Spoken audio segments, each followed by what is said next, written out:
बिस्मिल्लाहिर्रहमानिर्रहीम peachtreetutor.com में खुशामदीद। Viewers, अपनी पिछली वीडियो में हमने देखा कि हम अपने वेंडर्स और अपने कस्टमर्स की डिफ़ॉल्ट्स को किस तरह से सेट करते हैं और उसको सेट करने का क्या फ़ायदा है। और व्यूअर्स, इस वीडियो में हम पिछली ही वीडियो को कंटिन्यू करेंगे और मज़ीद देखेंगे हम डिफ़ॉल्ट सेटिंग में क्या क्या सेटिंग्स जो है वो इंसर्ट कर सकते हैं।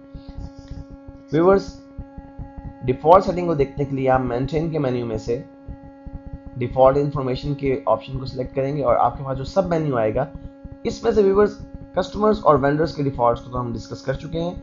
एम्प्लॉयज़, पेरोल, ये दो ऑप्शन ऐसे हैं व्यूअर्स जो कि पेरोल से जो है वो रिलेट करते हैं और इनको हम डिटेल में जाके डिस्कस करेंगे 19th चैप्टर 19वें चैप्टर में।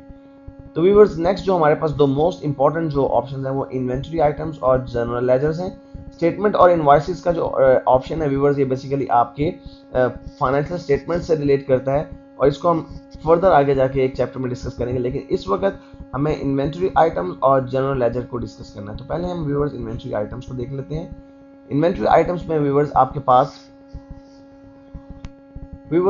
इन्वेंट्री के डिफ़ॉल्ट सेटिंग में पहला ऑप्शन या पहला टैब आपके पास जनरल का है और जिसमें एक ही ऑप्शन है UPC/SKU और इसमें ऑप्शन है allow duplicate values in the UPC SKU।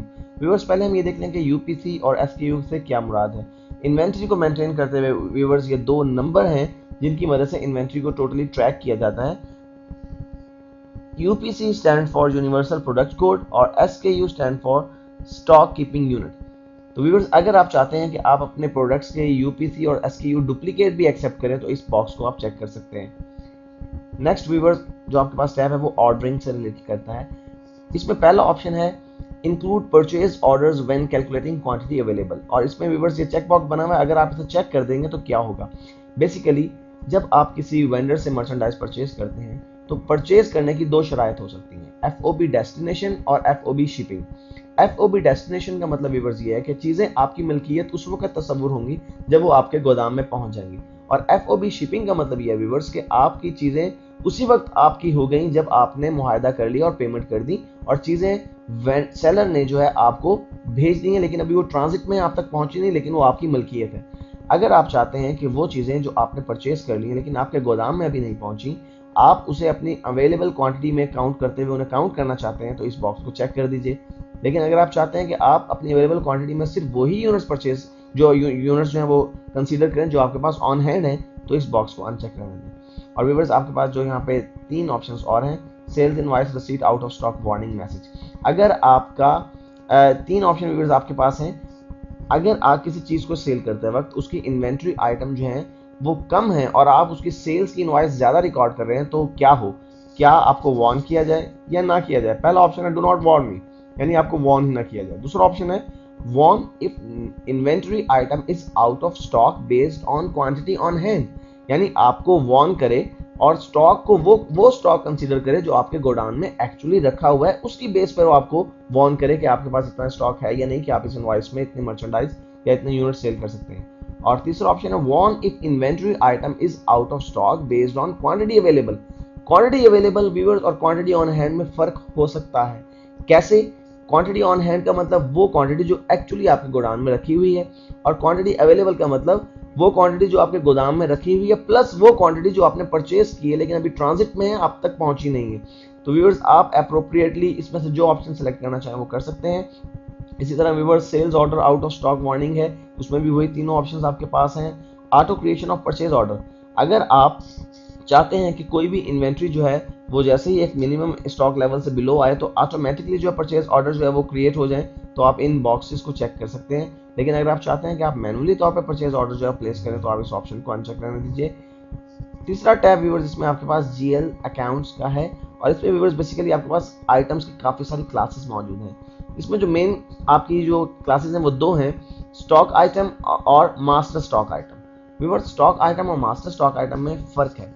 Master stock item एक ऐसी स्टॉक आइटम है जिसमें बहुत सारी सब्सिडरी स्टॉक आइटम्स आती हैं। मिसाल के तौर पे अगर आप क्लॉथ्स का बिजनेस करते हैं, कपड़ों का कारोबार करते हैं और आपने एक स्टॉक आइटम क्रिएट की है, master stock item blue jeans. अब ब्लू जीन्स कई किस्म की हो सकती है, बेल बॉटम हो सकती है, वो स्ट्रेट हो सकती है, स्ट्रेचेबल हो सकती है। तो जो स्ट्रेचेबल, बेल बॉटम और जो स्ट्रेट है, ये जो है आपके स्टॉक आइटम्स होंगे और इनका एक जो कंट्रोलिंग हेड होगा वो होगा आपका मास्टर स्टॉक आइटम यानी blue jeans.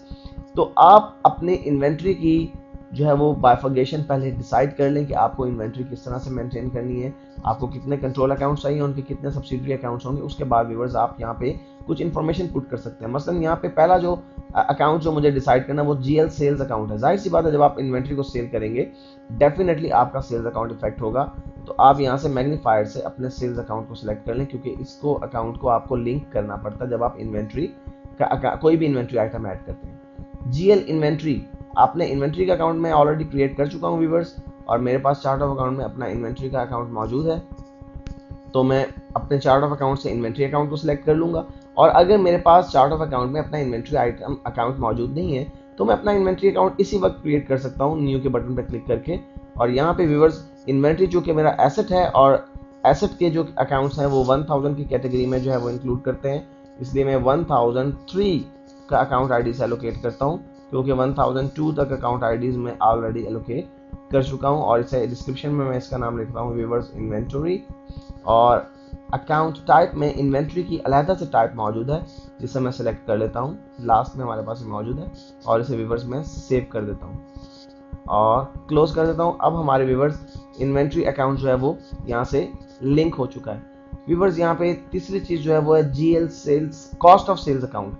Cost of sales account से मुराद व्यूअर्स आपका कॉस्ट ऑफ गुड्स सोल्ड का अकाउंट।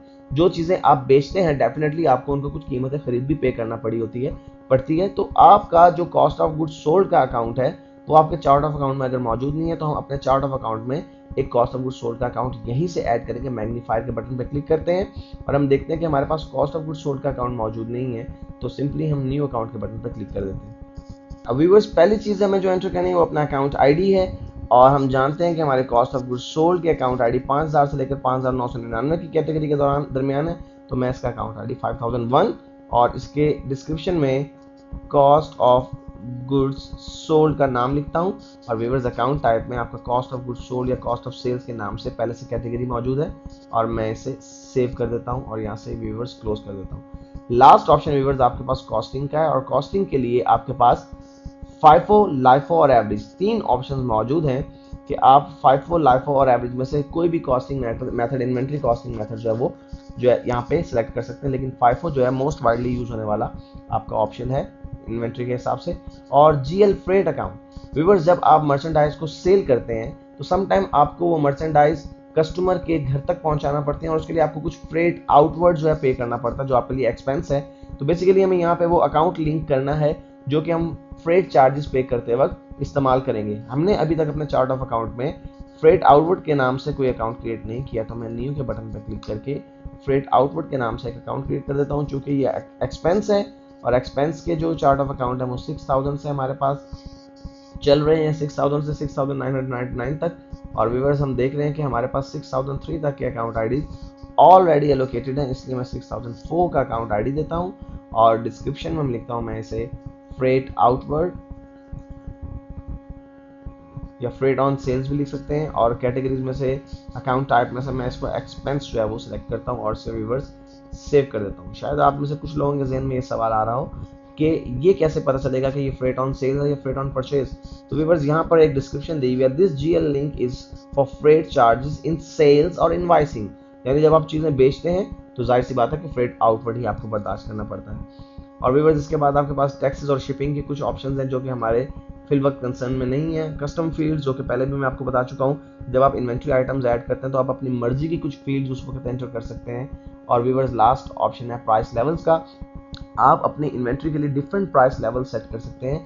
प्राइस लेवल से क्या मुराद है व्यूअर्स, आप एक ही इन्वेंट्री को मुख्तलिफ प्राइसेस पे मुख्तलिफ कस्टमर्स को सेल कर सकते हैं। तो आप अगर चाहें तो एक ही इन्वेंट्री के लिए या डिफरेंट इन्वेंट्री के लिए डिफरेंट प्राइस लेवल डिटरमिन कर सकते हैं। और यहाँ पर 10 प्राइस लेवल जो है वो मौजूद है। अगर आप समझते हैं कि 10 प्राइस लेवल बहुत ज़्यादा है तो आप कम कर सकते हैं, उसमें से 2, 3, 4 जितने प्राइस लेवल आप रखना चाहते हैं अपने इन्वेंट्री के हिसाब से या अपनी ज़रूरत के हिसाब से आप वो रख सकते हैं। बाकी को अनचेक कर दीजिए, लेकिन मैं इसे एज इट इज रहने देता हूँ और ओके कर देता हूँ। तो व्यूअर्स यहाँ पर हमारे पास एक एरर मैसेज है, you can not have a blank custom field label, please enter label और disable the field. Okay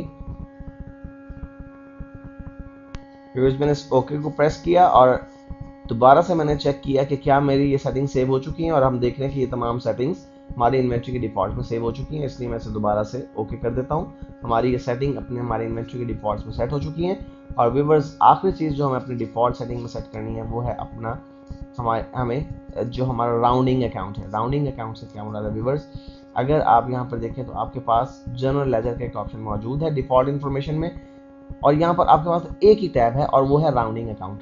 viewers, जब आप पीस्ट्री के अंदर अपनी फाइनेंशियल रिपोर्ट्स बनाते हैं, फाइनेंशियल स्टेटमेंट्स बनाते हैं, तो पीस्ट्री आपकी कुछ अमाउंट्स जो फ्रैक्शंस में होती हैं उन्हें राउंड में कन्वर्ट कर देता है। फॉर एग्जांपल, एक अमाउंट है $20.35, तो $35 को वो 0.35 जो है वो वहां से वो ओमिट करके उसको राउंड करके $20 कर देगी।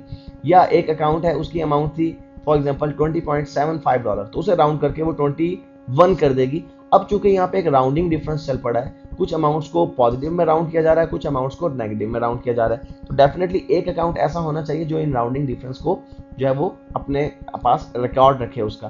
तो उसके लिए व्यूअर्स जो अकाउंट यूज किया जाता है वो आपका इक्विटी रिटेन अर्निंग का अकाउंट यूज किया जाता है, जो कि ऑलरेडी हम पहले ही बना चुके हैं अपने पास अपने चार्ट ऑफ अकाउंट में। रिटेन अर्निंग के नाम से हमारे पास ये अकाउंट मौजूद है, हमने जस्ट इसको लिंक करना है और ओके कर देना। और व्यूअर्स, इस तरह से हमने देखा कि इस चैप्टर में हम किस तरह से अपनी पीस्ट्री के डिफॉल्ट सेटिंग को सेट करते हैं।